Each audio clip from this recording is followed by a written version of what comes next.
The other big story this week, George Tenet, former CIA director, now making the rounds. He's got a book.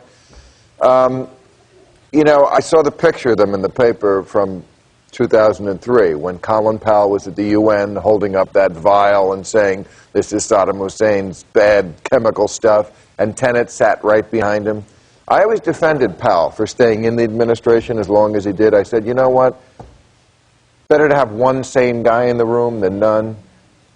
But I read Maureen Dowd's column this week, and she said, you know what? If Tenet and Powell together, the two guys who knew this was bullshit, had walked out together, maybe this never would have got going. You think that's true?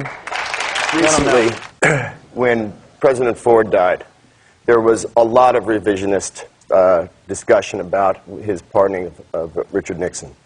And in most cases, both Democrats and Republicans got on the talk shows and said, well, as it turned out, it was a great unifier for the country at the time. The country was very divided, chaos. And I think it's really quite the opposite. That when you have a precedent set like that, and you have somebody, George Tenet, acknowledging in his book that he knew that the administration was deceiving the American people into a situation that is murdering young men and women from this country and others, that George Tenet and Dick Cheney and Condoleezza Rice and George Bush et al. Should be in fucking jail.